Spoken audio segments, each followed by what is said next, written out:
नमस्कार, मैं आर के Saxena excellence mastermind coaching Rewa के एजुकेशनल यूट्यूब चैनल में आप सभी लोगों का बहुत बहुत स्वागत और अभिनंदन करता हूं। आज का मेरा वीडियो ये इतिहास जीके जीएस को लेकर के है और आज मैं आपको एक भारतीय इतिहास के बहुत ही महत्वपूर्ण वंश मौर्य वंश के बारे में बड़ी ही बेसिक जानकारी सरल शब्दों में दूंगा। तो इस वीडियो को लास्ट तक देखें और इसका फायदा उठाएं। और जो नए दर्शक इस वीडियो को देख रहे हैं तो वो इस तरह की वीडियो प्राप्त करने के लिए चैनल को सब्सक्राइब कर लें। तो चलिए हम चलते हैं। भारत का एक प्राचीनतम वंश में मौर्य वंश का एक मुख्य स्थान है और इसका कार्यकाल जो था तो ईस्वी में नहीं बल्कि ईसा पूर्व में है। तो ये 323 ईसा पूर्व से 185 ईसा पूर्व तक जो है वो शासन रहा ये मौर्य वंश का। 323 ईसा पूर्व से 185 ईसा पूर्व तक और 137 वर्षों तक जो है वो इसने मगध पर शासन किया। और इस वीडियो में आपको हम इसके प्रथम शासक चंद्रगुप्त मौर्य से लेकर के और अंतिम शासक बृहदत्त तक वो सभी जानकारियां जो एग्जाम की दृष्टि से इम्पोर्टेंट है बता रहा हूं। और एक चीज़ और बता दूं कि भारतीय इतिहास की जानकारी के लिखित स्रोत जो है वो मौर्य वंश से जो है वो प्राप्त होने शुरू हो जाते हैं। तो ये एग्जाम में क्वेश्चन आया है कि भारतीय इतिहास की लिखित जानकारी जो है वो कहाँ से प्राप्त होना प्रारंभ हो जाती है, तो मौर्य वंश से। चलिए हम चलते हैं। तो मौर्य वंश का प्रथम शासक था आपका चंद्रगुप्त मौर्य, बहुत फेमस शासक था, इससे क्वेश्चन आता है आपका। तो मगध पर जो है वो नंद वंश का शासन था और नंद वंश के अंतिम शासक घनानंद के बारे में इतिहासकार लिखते हैं कि वह काफी ही जनता के प्रति क्रूर और निष्ठुर शासक था। जनता उसकी क्रूरता से जो है वो त्राही त्राही कर रही थी। और इसी दौरान जो है वो नंद वंश के अंतिम शासक घनानंद द्वारा जो है वो उस समय के महान विद्वान राजनीतिज्ञ चाणक्य का जो है वो अपमान कर दिया गया। परिणाम स्वरूप अपमान का बदला लेने के लिए चाणक्य ने जो है वो चंद्रगुप्त मौर्य की मदद से जो है वो एक नए वंश की नींव डाली और उसे हम कहते हैं मौर्य वंश। तो नंद वंश के अंतिम शासक किसको ये पूछा गया है, घनानंद को। तो ये एग्जाम में आया है। घनानंद को पराजित कर जो है वो चाणक्य की सहायता से चंद्रगुप्त मौर्य ने जो है वो मौर्य वंश की स्थापना की। कब की? 2323 ईसा पूर्व। 2323 ईसा पूर्व गद्दी पर बैठा। और राजधानी पूछा गया है, चंद्रगुप्त मौर्य की राजधानी क्या थी? पाटलिपुत्र, वही पाटलिपुत्र जिसे आज हम पटना कहते हैं। तो उस समय इसका नाम जो है वो पाटलिपुत्र हुआ करता था। और सिकंदर के की कुछ महान जीत भी है। जैसे एक जीत ये है आपकी कि सिकंदर के सेनापति सेल्यूकस निकेटर को जो है वो चंद्रगुप्त मौर्य ने जो है वो बुरी तरह से पराजित किया था। एग्जाम क्वेश्चन पूछा गया है कि सिकंदर के सेनापति सेल्यूकस निकेटर को जो है वो चंद्रगुप्त मौर्य ने पराजित किया। और मेगास्थनीज जो सेल्यूकस निकेटर का जो है वो राजदूत था, चंद्रगुप्त मौर्य के दरबार में आया और यहीं पर आकर के प्रकार से वो बस गया। और मेगास्थनीज की एक प्रमुख पुस्तक है इंडिका। तो इंडिका एग्जाम में पूछी जाती है। तो मेगास्थनीज, तो इसको हम कैसे याद रखें? Make in India. तो मेक से बना ले हम मेगास्थनीज और इंडिया से बना ले हम इंडिका। तो इस तरह हम इस पुस्तक का नाम याद रख सकते हैं। और इतिहास में भारतीय इतिहास का प्रथम महान सम्राट, भारतीय इतिहास का प्रथम महान सम्राट जो है वो चंद्रगुप्त मौर्य को कहा जाता है। और ऐसा कहा जाता है कि चंद्रगुप्त मौर्य ने जो है वो जैन धर्म जो है वो अपना लिया। तो जैन धर्म की दीक्षा चंद्रगुप्त मौर्य ने किससे ली? तो ये क्वेश्चन पूछता है तो वो आपके जो है वो भद्रबाहु, तो जैन मुनि भद्रबाहु से जो है वो चंद्रगुप्त मौर्य ने जैन धर्म की दीक्षा ली। और चंद्रगुप्त मौर्य का अंतिम समय जो है वो कहाँ बीता। ये एमपीपीएससी में क्वेश्चन आ चुका है और भी कई एग्जामों में क्वेश्चन आया है ये। तो चंद्रगुप्त मौर्य का जो है वो अंतिम समय जो है वैराग्य के रूप में वो आपके स्वर्ण बेलगोला में जो है वो जैन धर्म अपना करके और स्वर्ण बेलगोला जो वर्तमान में कर्नाटक में है वहाँ पर चले गए और वहाँ पर उपवास रख करके जैन विधि से उन्होंने जो है वो अपने प्राण त्याग दिए। तो वो जैन विधि कौन सी थी, तो वो कहलाती है सलेखना विधि। सलेखना विधि जिसमें जैन मुनि जो है वो अन्न पानी छोड़ करके और इस तरह से अपने जो है प्राण त्याग देते हैं और काफी लंबे समय तक 24 वर्षों तक जो है चंद्रगुप्त मौर्य ने भारत पे शासन किया। तो चंद्रगुप्त मौर्य के बाद जो है वो बिंदुसार जो है वो जो चंद्रगुप्त मौर्य का पुत्र था मौर्य वंश का अगला शासक बना। तो ये क्वेश्चन पूछता है, चंद्रगुप्त मौर्य का पुत्र जो है वो बिंदुसार था और एक अन्य नाम भी इसका मिलता है अमित्रघात। अमित्रघात, अमित्रघात का मतलब होता है कि शत्रुओं का नाश करने वाला, शत्रुओं का नाश करने वाला। तो ऐसा क्वेश्चन एग्जाम में आया है कि अमित्रघात के नाम से किस शासक को जाना जाता है, तो वो आपका बिंदुसार है। और जो चाणक्य था, तो ऐसा इतिहासकार लिखते हैं कि बिंदुसार के समय भी जो है वो राज्य का कार्यभार जो है वो कौन संभालता था, तो चाणक्य द्वारा संभाला जाता था। और बिंदुसार जो है वो किस संप्रदाय का अनुयायी था, तो वो है आपका अजीवक। बिंदुसार जो है वो अजीवक संप्रदाय का अनुयायी था। उसके बाद हम तीसरा शासक तो अशोक, इसके बारे में काफ़ी जानकारियां हैं और बहुत सारे क्वेश्चन भी बनते हैं इससे।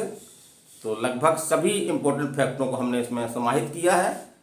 तो बिंदुसार के बाद उसका पुत्र अशोक जो है वो 223 ईसा पूर्व, इसको याद रखिएगा क्योंकि महान सम्राट है। एक गद्दी पर कब बैठा सन पूछा जा सकता है। तो 223 ईसा पूर्व मगध की गद्दी पर बैठा कौन, अशोक। और अशोक के जीवन का एक महत्वपूर्ण युद्ध है जो एग्जाम में आया है और मैंने इसके पहले भी वीडियो में बताया है कि कलिंग का युद्ध जो आपके 261 ईसा पूर्व में हुआ, जिसमें अशोक ने कलिंग के राजा खारवेल को जो है वो बुरी तरह से पराजित किया। और इस युद्ध के बाद ही जो है वो कलिंग अशोक ने जो है वो फिर कभी युद्ध ना लड़ने का फैसला किया। तो अशोक द्वारा लड़ा गया अंतिम युद्ध जो है वो कौन था, आपका कलिंग का युद्ध था। तो इसको याद रखिएगा। और जैसा कि इसके पहले बताया हमने कि चंद्रगुप्त मौर्य जो है जैन धर्म का अनुयायी था, लेकिन अशोक जो है वो जैन धर्म का अनुयायी न होकर के बौद्ध धर्म का अनुयायी था। तो एक क्वेश्चन आपका ये भी आता है कि अशोक ने बौद्ध धर्म की दीक्षा जो है वो किससे ली। तो अशोक ने बौद्ध धर्म की दीक्षा जो है वो किससे ली, उपगुप्त से। किससे ली, उपगुप्त से।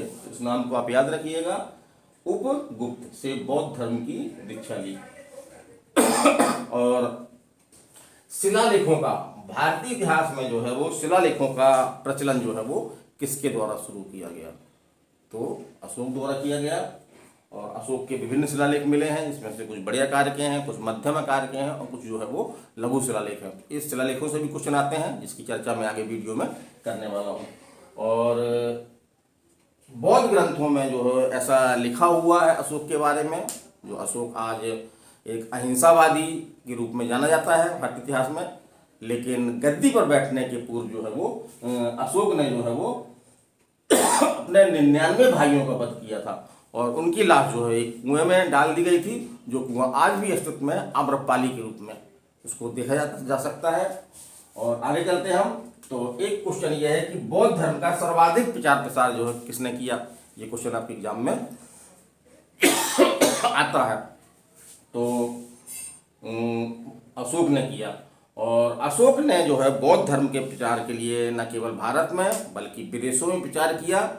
और श्रीलंका में भी बौद्ध धर्म के प्रचार के लिए अशोक ने अपने पुत्र महेंद्र और पुत्री संघमित्रा, तो ये नाम याद रखिए, ये एग्जाम में क्वेश्चन आता है कि अशोक ने श्रीलंका में बौद्ध धर्म प्रचार के लिए किसको भेजा, तो पुत्र महेंद्र और पुत्री संघमित्रा। चलिए आगे चलते हैं हम। और एक इम्पोर्टेंट आपका ये है कि गद्दी पर बैठने के पूर्व जो है अशोक क्या था, किस पद पर था। जब उसने राज सिंहासन संभाला, अवध के गद्दी पर बैठा, उसके पूर्व अशोक जो है वो अवंती जो अपना यही मध्य प्रदेश में है, उज्जैन, उसका प्राचीन नाम अवंती है। तो अवंती का जो है वो राज्यपाल था। और आगे चलते हम तो बौद्ध धर्म की जो तीसरी संगति या सभा का आयोजन जो है वो अशोक के समय हुआ। थोड़ा खांसी आ रही है यार, तो इसको याद रखिएगा कि तीसरी बौद्ध संगति का आयोजन जो बौद्ध धर्म की थी, उसका आयोजन जो है वो अशोक के कार्यकाल में हुआ। और श्रीनगर की स्थापना करवाने का श्रेय जो है वो किसको जाता है, अशोक को। जो जम्मू कश्मीर में है आपका श्रीनगर, सुना होगा आपने नाम, तो श्रीनगर की स्थापना का श्रेय जो है वो अशोक को जाता है।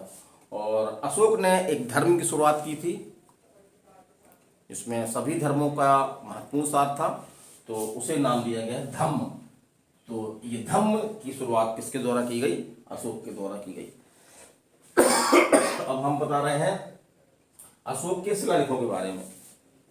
तो अशोक के शिलालेखों की खोज किसके द्वारा की गई, तो अशोक के शिलालेखों की सर्वप्रथम खोज जो है वो फैनथेलर, एक अंग्रेज थे फैनथेलर, तो फैनथेलर द्वारा की गई। और एक क्वेश्चन और आता है कि अशोक के शिलालेख जो पाली भाषा में लिखे गए थे, अधिकांश भाषा उनमें जो प्रयोग की गई है वो पाली भाषा है, तो किसने पढ़ा। तो अशोक के शिलालेख को सर्वप्रथम जो है वो किसने पढ़ा, प्रिंसेप ने पढ़ा 1837 में।